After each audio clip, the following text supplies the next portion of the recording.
Assaillons les villes, franchissons les murailles. Nous sommes l'armée de Dieu qui combat dans les cieux, qui ordonne nos montagnes, jetez-vous dans la mer. Et vous, esprits méchants, retournez au désert. Nous sommes l'armée du roi, nous sommes l'armée du roi. Devant l'armée du roi, marche le roi des rois. Bien-aimé, que l'Éternel te bénisse, que l'Éternel te garde, que l'Éternel te protège. Shalom, shalom, peuple de Dieu. C'est pour moi encore un plaisir de vous parler de la part du Seigneur aujourd'hui. Nous allons parler de l'esprit de Python et l'esprit de serpent et de Léviathan. Aujourd'hui, dis avec moi, esprit de Python, Léviathan, esprit de serpent. Et nous allons régler leur situation aujourd'hui, mais nous n'allons pas commencer sans fondation et nous sommes en prière pour la fondation. Tu vas prier avec moi et tu vas dire, Seigneur, je pardonne de tout mon cœur à toute personne qui m'a fait du mal, que ce soit en pensée, en parole ou en acte. Je rejette l'amertume, la rancune, la colère, le mécontentement. Et Seigneur, je demande pardon pour tous mes péchés passés, volontaires et involontaires, conscients et inconscients. Seigneur, pardon d'avoir péché contre toi et le ciel. Et merci Seigneur parce que tu me pardonnes. Nous allons soumettre nos pensées, nos paroles et nos actes totalement à Jésus-Christ. Nous prions, prie avec moi. Seigneur, je te soumets mes pensées, mes paroles, mes actes. Et tu prends le total contrôle de mon esprit, de mon âme et de mon corps. Au nom de Jésus-Christ de Nazareth. Amen. Nous allons nous revêtir de toute l'armure complète de Dieu, nous prions. Père éternel, je me revêts de toute l'armure complète avec l'arme offensive et les armes défensives de l'esprit et de la justice. Et Seigneur, j'affirme que je suis sauvé, donc j'ai le casque du salut. J'aime la justice, alors j'ai la cuirasse de la justice. J'aime la vérité, alors j'ai la ceinture de la vérité. J'ai la foi, alors j'ai le bouclier de la foi. J'aime la parole de Dieu, je la prononce, je la pratique. Et j'ordonne avec elle dans toute sa puissance, car la parole est vivante et efficace, alors j'ai l'épée. Et j'aime, Seigneur, ta parole pour en témoigner à gauche et à droite. C'est ainsi que j'ai les souliers du zèle que donne l'Évangile. Alléluia. Merci, Seigneur. Nous sommes armés et nous allons marcher, comme la Bible dit dans Luc 10, verset 19, sur tous les serpents, les scorpions et toute la puissance de Satan. Nous sommes en prière. Père éternel, je marche sur les serpents, je marche sur les scorpions et sur toute la puissance de Satan et plus rien ne pourra me nuire au nom de Jésus-Christ de Nazareth. Amen. Bien-aimés, aujourd'hui, je crois qu'il est temps. Il est temps. Trop, c'est trop. Trop de serpents dans la vie de quelqu'un. Trop de serpents dans la vie de ma famille. Trop de serpents sont là pour avaler nos choses. Trop, c'est trop. Aujourd'hui, ils vont rejeter, vomir tout ce qu'ils ont avalé. Et c'est un ordre que nous allons donner dans des prières puissantes. Mais restez avec nous jusqu'à la fin parce qu'aujourd'hui, nous allons commencer par un enseignement. Bien-aimés, nous allons parler du python. Du python physique pour arriver à quelque chose de spirituel. Donc le python est le plus long serpent de la planète.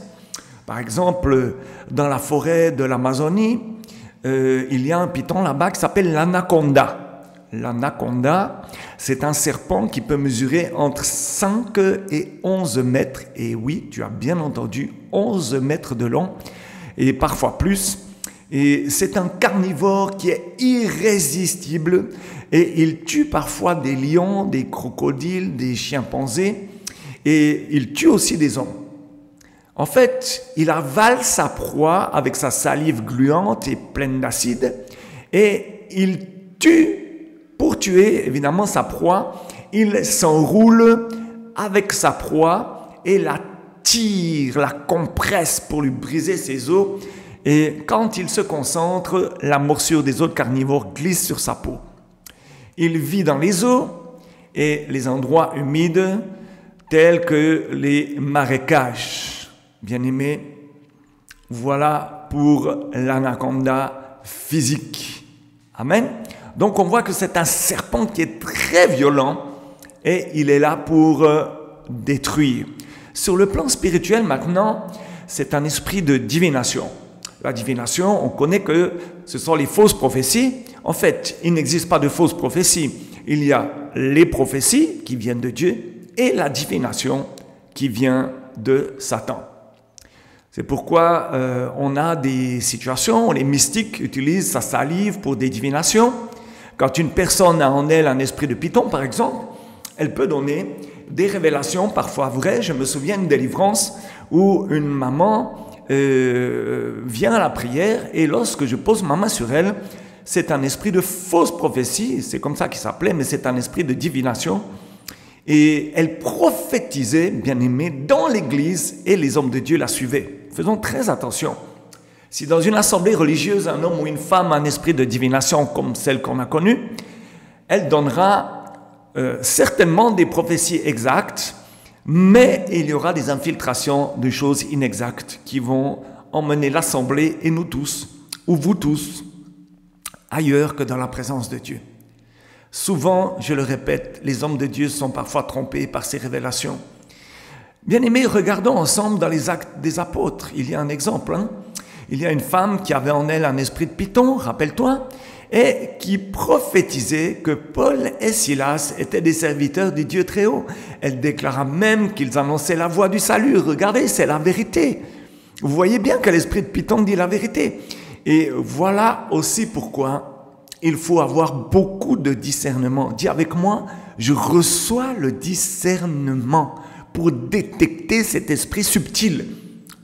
C'est dans Acte 16, versets 16 à 18. Bien aimé, il y a différentes pistes pour discerner. Une des premières, c'est quand il y a trop de prophéties dans une église. Le guide spirituel, les ministères doivent être très vigilants. C'est un esprit qui est séducteur. Dis avec moi, l'esprit de serpent, l'esprit de Python est un esprit séducteur. Bien-aimé, l'esprit de Python va étouffer les vraies prophéties qui viennent de Dieu, les prophéties qui viennent de Dieu. Et quand plusieurs prophéties éclatent au cours d'un programme, l'esprit de Python essaye de s'infiltrer, essaye de parler, essaye de se manifester pour distraire le peuple de Dieu. Bien-aimé, notre Dieu est un Dieu d'ordre. Quand une prophétie est libérée dans un culte, par exemple, tout le reste, c'est-à-dire les autres, doivent garder le silence pour écouter, afin que ceux qui ont le don de discernement discernent. Amen. Pas de désordre, car l'esprit des prophètes est soumis aux prophètes, comme il est écrit, on va lire ça dans 1 Corinthiens, chapitre 14, je t'invite à ouvrir la parole de Dieu avec moi, dans 1 Corinthiens, chapitre 14, versets 29 à 33. Il est écrit, « Pour ce qui est des prophètes, que 2 ou 3 parlent et que les autres jugent. Et si un autre qui est assis a une révélation, que le premier se taise. Car vous pouvez tous prophétiser successivement, afin que tous soient instruits et que tous soient exhortés. Les esprits des prophètes, je dis bien les esprits des prophètes, beaucoup lisent l'esprit des prophètes, attention, ce sont les esprits des prophètes sont soumis aux prophètes, car Dieu n'est pas un Dieu de désordre mais de paix, comme dans toutes les églises des saints. Bien-aimés, quand une prophétie est libérée dans une assemblée de Dieu, nous devons savoir, nous devons connaître, nous devons chercher à savoir si elle vient de Dieu, car il est écrit dans 2 Pierre 1, verset 21, 2 Pierre 1, verset 21, « Car ce n'est pas par une volonté d'homme qu'une prophétie a jamais été apportée, mais c'est poussé par le Saint-Esprit que des hommes ont parlé de la part de Dieu. » On ne ment pas en prophétisant pour dire « Je suis l'Éternel, Dieu dit, ainsi parle l'Éternel, l'Esprit de Dieu me dit. » Les prophéties qui sont suivies de sifflements, lorsque quelqu'un prophétise avec des gestes bizarres, ou bien alors il rampe, ou bien alors il gronde, ou bien alors il se déshabille, ou bien alors il se roule au sol, ou bien alors ils font des gros yeux et ils font même peur. S'il prophétise avec ces manifestations démoniaques, c'est l'esprit de Python, bien-aimé. Et quand le python est en colère, il étouffe sa proie. Il se débat avec force. Une prophétie où l'on se débat ne vient pas de Dieu. L'esprit de Python ment aussi dans les révélations et prophéties. C'est un esprit qui est séducteur, rappelle-toi. Et comme au temps du roi Akab, cet esprit vient semer le trouble au milieu des enfants de Dieu par le mensonge. 1 Roi chapitre 22, versets 20 à 23. Lis avec moi 1 Roi chapitre 22, versets 20 à 23. Il est écrit, « Et l'Éternel dit, qui séduira Akab pour qu'il monte à Ramoth en Galaad et qu'il y périsse? Ils répondirent l'un d'une manière, l'autre d'une autre. Et un esprit vint se présenter devant l'Éternel, dit, « Moi je le séduirai. » L'Éternel lui dit, « Comment? » « Je sortirai, répondit-il, et je serai un esprit de mensonge dans la bouche de tous ses prophètes. » L'Éternel dit, « Tu le séduiras, et tu en viendras à bout. Sors et fais ainsi. Et maintenant, voici, l'Éternel a mis un esprit de mensonge dans la bouche de tous tes prophètes qui sont là. Et l'Éternel a prononcé du mal contre toi. » Bien-aimés, nous devons nous poser la question aujourd'hui. Il est temps. Il est temps parce que trop c'est trop. Trop de serpents dans la vie des familles. Je ne parle pas exclusivement pour celles et ceux qui sont nés en Afrique ou qui habitent en Afrique. Il y en a beaucoup qui sont avalés par des serpents. Peu importe le continent, je crois qu'il n'y a pas de limite dans le règne spirituel. Et s'il y a des limites dans le règne spirituel, c'est évidemment Dieu qui les a fixées. Comment chasser l'esprit de Python? Parce que c'est quand même une question qu'on peut se poser à ce niveau. Pour chasser cet esprit, première chose à faire, demander au Saint-Esprit de le dévoiler, car souvent, il se mélange aux enfants de Dieu pour séduire. Donc, il faut l'exposer. Il faut le connaître pour en discerner ses ruses. Et il faut prier violemment, et c'est ce que nous allons faire dans un moment, pour tarir ou dessécher la source d'eau où il vit, puisqu'il vit dans l'eau, et invoquer le feu brûlant du Saint-Esprit sur lui.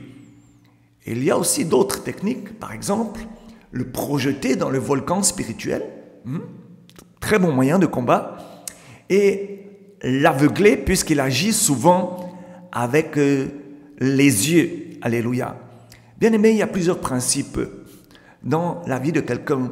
Si quelqu'un se mirant ou se regardant dans un miroir voit des yeux de serpent dans ses yeux, c'est qu'il y a besoin de ces points de prière que nous allons faire dans un moment. Il y a besoin de délivrance. Il faut savoir que le miroir est l'image de l'eau. Donc, tout miroir que tu as dans ta maison, pose ta main dessus et tu fermes les portes à l'eau en disant au nom de Jésus-Christ, ce miroir à partir de maintenant est désactivé, déconnecté de l'eau au nom de Jésus-Christ de Nazareth. Il n'est plus une caméra qui voit et qui entend à partir de maintenant au nom de Jésus-Christ. Amen. Il y a aussi d'autres moyens, c'est d'appeler les anges à projeter dans les lieux sans eau le serpent, le python, dans le nom de Jésus-Christ. Il faut aussi prendre conscience que pour chasser ce genre d'esprit, il faudrait certainement un homme de Dieu ou bien alors quelqu'un qui pratique la délivrance, qui connaît ses points de prière et comment agir. Parce que, bien aimé, l'apôtre Paul était un homme de prière et de jeûne. La chose à faire, c'est de lui ordonner de sortir du corps qu'il possède. Si c'est le tien, alors c'est ce que nous allons faire tout à l'heure par des points de prière. Si c'est celui d'un autre, tu as ce pouvoir de marcher sur les serpents et les scorpions dans le nom de Jésus-Christ. Pourquoi, bien aimé, les agents du diable vénèrent cet esprit? Eh bien, c'est parce que l'esprit de Python est un esprit qui leur procure des avantages, du gain. C'est un esprit protecteur qui annonce un malheur, afin que ses adeptes se méfient. Il détecte les secrets cachés. Le python connaît la gloire et l'étoile des hommes. Par exemple, dans Acte 16, verset 19, revenons à ce texte, quand Paul et Silas étaient en route, Acte 16, verset 19, où il est écrit « Les maîtres de la servante, voyant disparaître l'espoir de leur gain, se saisirent de Paul et de Silas et les traînèrent sur la place publique devant les magistrats. » Au Bénin, par exemple, les prêtres vaudous adorent le python, au point qu'ils ont construit même un temple en son honneur qui s'appelle le temple des pythons, qui est à Ouida. Il y a aussi les hommes qui vont se servir de cet esprit pour chercher le bonheur, chercher la richesse, chercher le voyage, chercher le mariage. Et ils y vont pour lire l'avenir et faire des pronostics, par exemple pour gagner à la loterie, gagner au PMUC, comme on dit, au Cameroun. Or, Dieu nous met en garde contre tous ceux qui lisent l'avenir. Voyons ensemble Lévitique, peut-être que prends ces références que je vais donner. Lévitique 19, 26. Lévitique 19, verset 26, note, et tu vas les lire juste à l'issue de ce moment de prière. Il y a aussi 2 Rois 21, verset 6. 2 Rois 21, verset 6, et il y a 2 Chroniques 33, verset 6. 2 Chroniques 33, verset 6, il est dit dans tous ces textes, pour résumer, « Vous ne mangerez rien avec du sang, vous n'observerez ni les serpents ni les nuages pour tirer des pronostics. » Hey, mon frère, parce que depuis le temps de Moïse, Dieu avertit les enfants d'Israël de ne pas observer les serpents pour prédire de l'avenir, parce que c'est de la magie. C'est au temps de la grâce que le Saint-Esprit a révélé à Paul que cet esprit de serpent était le python. La plupart des hommes de ce monde sans Christ ont leur richesse qui proviennent des esprits des eaux, ou l'esprit de python, parce que la sirène des eaux elle-même est entourée d'un gros serpent dans son royaume sous la mer. Bien-aimés, avec l'autorité que Dieu me donne, j'ordonne au nom de Jésus-Christ à l'esprit de python de libérer ta vie maintenant. Ça se passe. La Bible déclare aussi que le serpent est l'animal le plus rusé du jardin. Sa parole a ouvert les yeux d'Ève sur le fruit défendu. Il est dit dans Genèse 3, verset 6. Genèse 3, verset 6. La femme vit que l'arbre était bon à manger et agréable à la vue, et qu'il était précieux pour ouvrir l'intelligence. Elle prit de son fruit et en mangea. Elle en donna aussi à son mari, qui était auprès d'elle, et il en mangea. Bien-aimé, l'esprit de python oriente l'homme sur le péché et en direction de la désobéissance. C'est un esprit séducteur. L'esprit de python leur a menti. Rappelle-toi, dans le verset 4, il est dit de Genèse 3, « Alors le serpent dit à la femme, « Vous ne mourrez point. » Or, Adam et Ève sont morts après la prophétie du serpent qui leur disait qu'ils ne mourront pas. L'esprit de python attire la colère de Dieu et la malédiction sur un peuple quand on obéit à ses prophéties. Cet esprit sème la mort spirituelle et physique dans une assemblée, c'est sa mission. Voyons maintenant l'esprit de Léviathan que j'ai retrouvé à multiples reprises dans les corps. Bien-aimé, tu as cette autorité pour le chasser et nous allons être enseignés sur ce serpent qui est dans les mers aujourd'hui. Parce que le Léviathan est un serpent, bien-aimé, qui a des écailles de crocodile. C'est un esprit qui porte des cornes. Le Léviathan est un esprit qui est difficile à chasser, mais pas impossible, parce qu'avec le nom de Jésus-Christ, la confiance et la foi en lui, et en ce nom, tu as tout pouvoir. Par exemple, un jour, une femme d'un serviteur de Dieu était venue chercher sa délivrance, et plusieurs serviteurs de Dieu avaient prié pour elle, mais elle n'avait pas reçu sa délivrance. Cet esprit est tellement tenace qu'il est très difficile à chasser. Sans le savoir, on l'assimile à l'esprit de sorcellerie. Un autre esprit des eaux se manifeste quand il pleut, par exemple. C'est l'esprit arc-en-ciel. Il sort avec une fumée de couleurs multicolores, à l'odeur de soufre. Certaines personnes disent qu'il vit dans les termitières, mais c'est un démon qui vient tout droit de l'enfer comme tous les autres. Un jour, une femme raconta un songe où des hommes armés sur des chevaux noirs étaient arrivés au bord d'un fleuve. Et quand ils étaient arrivés, ils étaient bloqués. Et au milieu de l'eau, un esprit sortit. C'était un serpent géant qui s'adressait aux hommes noirs avec une grosse gueule bien ouverte. Et le serpent s'était mis à aboyer. Et les hommes ont eu des conversations avec ce serpent. Du coup, le gros serpent enroula une femme, l'a saisie et il a disparu avec elle dans les profondeurs des eaux. Du coup, physiquement, elle se réveilla de son sommeil le matin. Chose bizarre, elle voyait de l'eau dans ses narines, dans ses yeux et dans sa bouche. Elle disait qu'elle se sentait comme une personne qui venait d'être noyée. Le Léviathan, bien-aimé, a emporté son âme sous l'eau. Quand elle a commencé à expliquer, l'Esprit de Dieu dit que cet esprit était le Léviathan. On comprend maintenant pourquoi la délivrance de cette femme était compliquée, pour ne pas dire impossible, mais tout est possible à celui qui croit. Elle saignait comme une femme qui avait ses menstrues, ses règles, son ventre se gonflait comme celui d'une femme enceinte. Parfois, elle disait qu'elle ressentait un sexe dans ses parties intimes. Et la réaction était tellement vivante, comme si elle faisait l'amour avec un homme. Souvent, elle était assise et elle sentait le sexe en elle. Par conséquent, elle était toujours malade, avec des douleurs dans le corps. Elle avait tellement jeûné et prié qu'elle ne savait plus quoi faire. Elle avait même perdu la foi.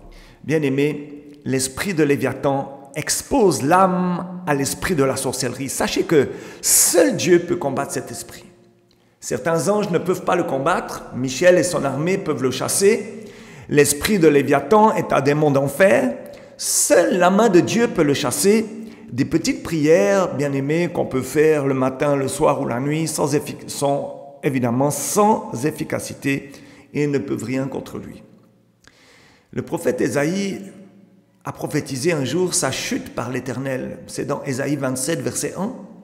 Il dit, « En ce jour, l'Éternel frappera de sa dure, grande et forte épée le Léviathan, serpent fuyard, le Léviathan, serpent tortueux, et il tuera le monstre qui est dans la mer. » Ésaïe 27, verset 1. Et selon le livre des psaumes, le Léviathan est un esprit des eaux qui crée des tempêtes et naufrages sur les grandes eaux. C'est dans le psaume 104, verset 26. Le psaume 104, verset 26. Là se promènent les navires et ce Léviathan que tu as formé pour jouer dans les flots.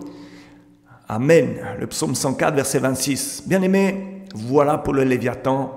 Et revenons un petit peu plus précisément, plus profondément à nos serpents pour en connaître l'origine, la signification et savoir à qui nous avons affaire. Par exemple, si on revient à nos serpents, dans Genèse 3, versets 1 à 6, reprenons ce texte. Genèse 3, 1 à 6, il est dit « Le serpent était le plus rusé de tous les animaux des champs que l'Éternel Dieu avait fait, et il dit à la femme, « Oui, Dieu a dit, vous ne mangerez pas de tous les arbres du jardin. » En hébreu, le mot serpent est traduit par nachash ou nafkash, qui signifie un serpent. En parenthèse, un serpent avec un sifflement. Ça signifie aussi une racine primitive, siffler, à savoir chuchoter un sort. En parlant de magie. Généralement, cela veut dire pronostiquer, pratiquer la divination, deviner, observer des signes, apprendre par l'expérience, observer avec diligence, pratiquer la divination pour annoncer l'avenir, les présages. Ceci, évidemment, décrit une personne et non un reptile au sens littéral. Bien aimé, ce serpent n'est pas un serpent ordinaire, il est Satan lui-même. Le serpent est juste un des nombreux noms de Satan. Bien-aimé, un jour, un jeune homme arrive à la délivrance et il va chuter immédiatement lorsqu'il a mis le pied dans l'église. Ou plutôt, c'était sur les carreaux de l'église. Il n'était encore pas dans l'église, il était dehors. Mais une force et une puissance l'a plaqué la tête en avant, à plat ventre au sol, et il ne pouvait plus se lever. Il était paralysé par une puissance qui le terrassait au sol. Et quand le Seigneur me dit de me lever pour aller voir ce qui se passe, alors il avait un couteau physique dans sa main droite, et ce couteau se dirigeait vers son cœur, c'est-à-dire la main de cet enfant allait dans son cœur avec le couteau. J'ai donc cassé la lame et il donnait des coups de manche de couteau, puisqu'il n'y avait plus de lame, dans son cœur, pensant que ça passerait à travers son cœur. Bien-aimé, quand je pose la question, qui es-tu dans ce corps? Il répond, je suis le roi des rois. Il dit que, hey, moi je connais le roi des rois, tu n'es pas le roi des rois. Qui es-tu? Et là, il se tait. Nous l'emmenons dans la chambre de délivrance, ça s'appelle War Room, c'est la chambre de combat que nous avons. Et lorsque je lui pose la question, qui es-tu? Il me dit, je suis celui qui était chassé du ciel. Bien aimé, c'était une délivrance de premier degré, puisque c'est la voix et Satan même qui était pas une part de son esprit dans ce corps. Bien aimé, écoute la voix réelle de Satan. Je suis venu seul. Je me chargeais particulièrement de lui. Ton chef, c'est qui? Je suis le chef. Non. Je suis le chef. Tu reçois tes ordres de qui? Personne, je donne des Tu ordres. reçois tes ordres de qui? Menteur. Tu reçois tes ordres de qui? Je suis celui qui a été chassé dans le ciel. C'est moi. Donc Satan. Tu as entendu? Tu as suivi? À toi de discerner à partir de maintenant. Il existe bel et bien. C'est un enregistrement d'une délivrance qui s'est passée dans l'assemblée Jesus Life au Cameroun. Alléluia.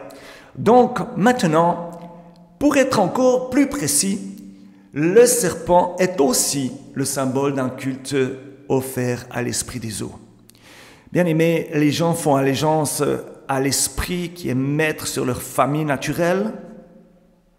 Cela donne des droits légaux aux démons sur ces personnes liées à cette lignée familiale. L'initiation au culte des esprits de l'eau vient à travers l'idolâtrie, le culte des ancêtres, le péché sexuel, la fornication spirituelle. Et par exemple, on fait des coupures, des scarifications, des incisions, des tatouages, des blindages, comme on dit ici au Cameroun. On boit aussi du sang, on lit les lignes de la main. On a un époux ou épouse esprit, il y a des couches de nuit. Il y a aussi une possibilité de réincarnation, de sorcellerie. Et je me souviens un jour, une jeune fille était à côté de moi, elle me dit « Hey, je vois un guépard dans mes yeux. » Je dis « Toi, esprit de guépard, libère !» Et elle va se mettre au sol et commencer à marcher comme un guépard. Et l'esprit va fuir comme ça. Je ferme la parenthèse. Donc, ces esprits-là viennent pour avaler nos mariages, nos bénédictions, parce que nos ancêtres ont fait alliance avec eux, et voilà pourquoi aujourd'hui, on doit traiter avec nos fondements et ces points de prière. Les effets se manifesteront de ces esprits. Donc, quand il y a la présence de ces esprits, il y a le divorce, les querelles, l'immoralité, la stérilité, la promiscuité, la solitude, l'échec dans l'œuvre de Dieu et aussi les oppressions et le harcèlement. Bien-aimés, il faut qu'aujourd'hui on se repente de tous les péchés ancestraux. Parce que ces péchés ancestraux sont très souvent sous la forme de dédicaces, d'alliances, il y a des mariages, les vœux, les promesses, la culpabilité de sang, les dévotions, le sacerdoce satanique. Et il faut traiter avec ces éléments d'alliance pour les raser, pour les annuler. On doit entrer dans la guerre spirituelle pour obtenir notre délivrance et nous détacher de toutes les alliances que nos ancêtres ont contractées. Personne ne peut le faire à ta place. Tu dois ouvrir ta bouche et établir ta discipline de prière ciblée et efficace. Car les armes par lesquelles nous combattons sont puissantes et efficaces par la vertu de Dieu pour renverser les forteresses et ramener captive à l'obéissance de Christ tout ce qui s'élève contre ses plans parfaits pour nous. Apocalypse 17, verset 1 dit quoi? Puis, un des 7 anges qui tenait les 7 coupes vint, et il m'adressa la parole en disant, « Viens, je te montrerai le jugement de la grande prostituée qui est assise sur les grandes eaux. » Avant de faire ces prières, bien-aimé, évidemment, il faut que tu t'assures d'être né de nouveau. Amen, parce que la délivrance est le pain des enfants de Dieu. Bien-aimés, lisons ensemble quelques textes, 2 textes précisément, et tu vas ouvrir la parole de Dieu encore et l'écouter, et nous allons le faire ensemble maintenant. Ésaïe 27, verset 1, ouvre avec moi, Ésaïe 27, verset 1. Il est dit, « En ce jour, l'Éternel frappera de sa dure, grande et forte épée le Léviathan, serpent fuyard, le Léviathan, serpent tortueux, et il tuera le monstre qui est dans la mer. » On l'avait lu déjà tout à l'heure, mais très important de s'en rappeler. Jérémie 51, versets 12 à 14, ouvre avec moi. Jérémie 51, versets 12 à 14.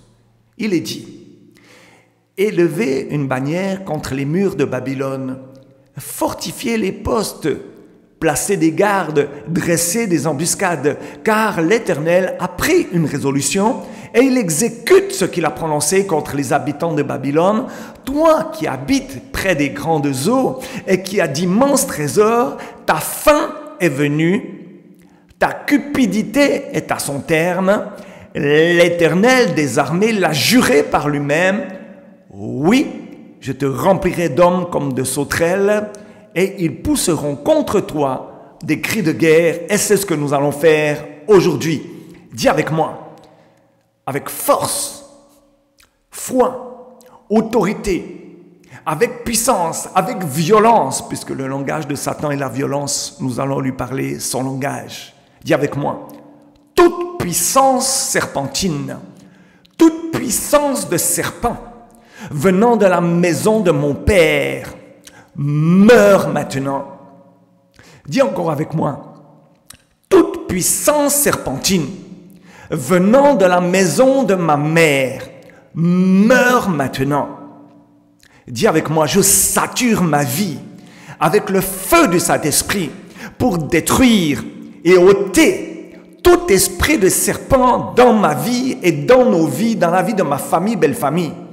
Saint-Esprit, localise et détruit tout serpent qui se cache dans mon corps. Dis avec moi, feu du Saint-Esprit, brûle et consume tout esprit dans nos vies.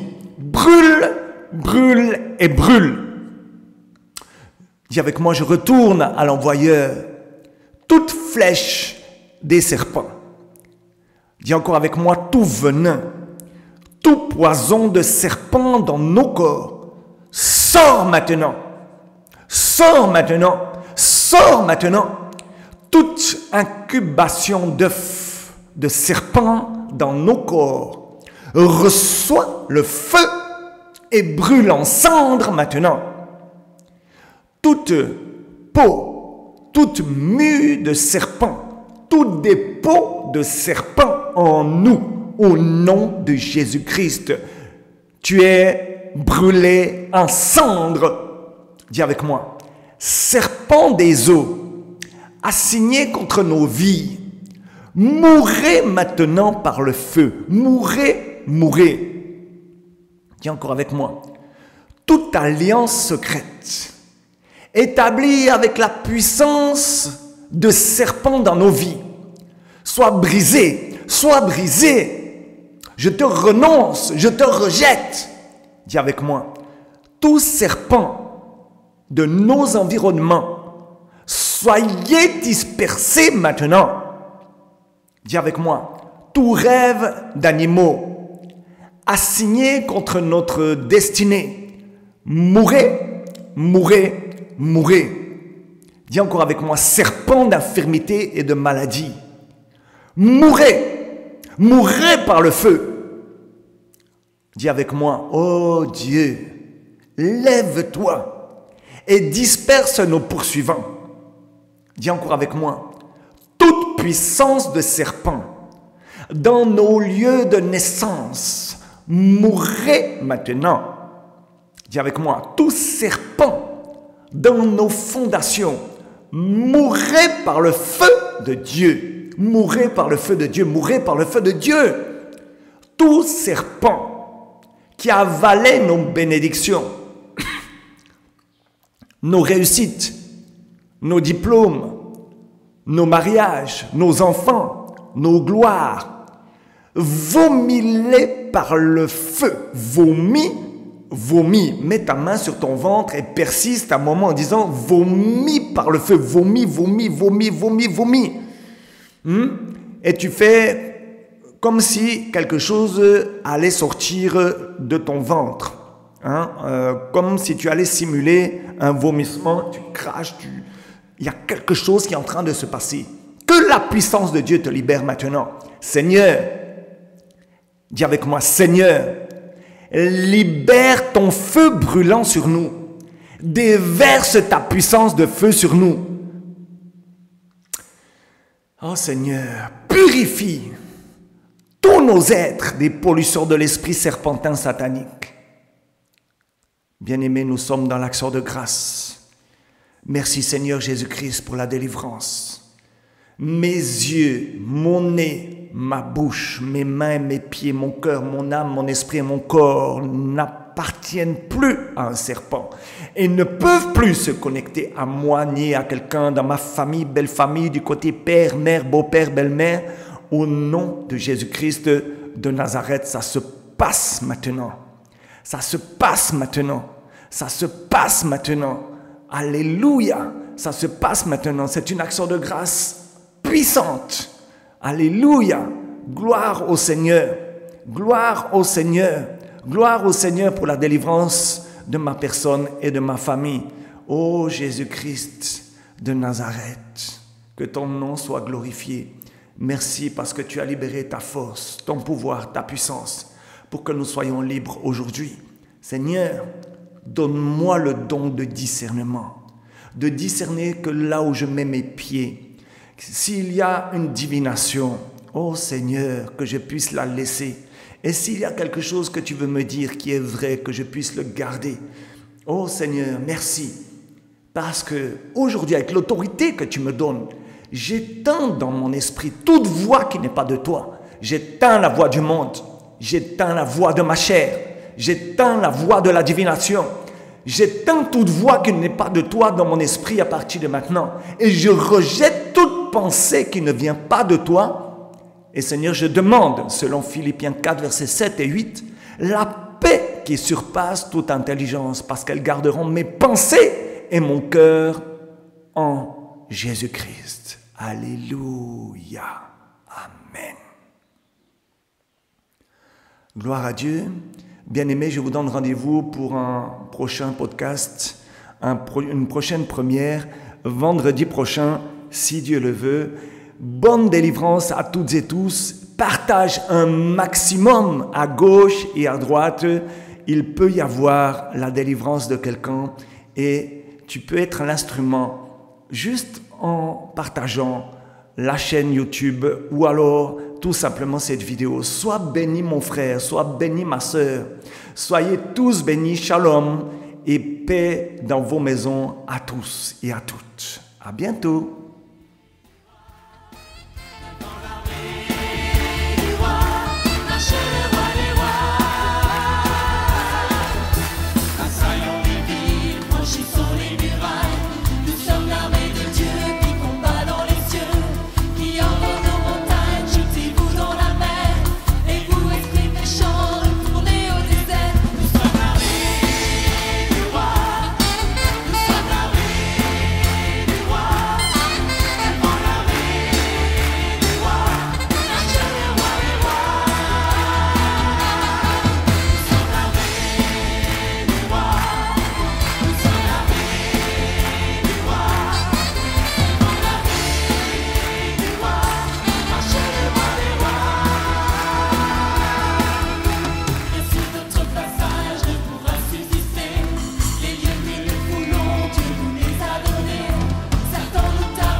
sommes l'armée.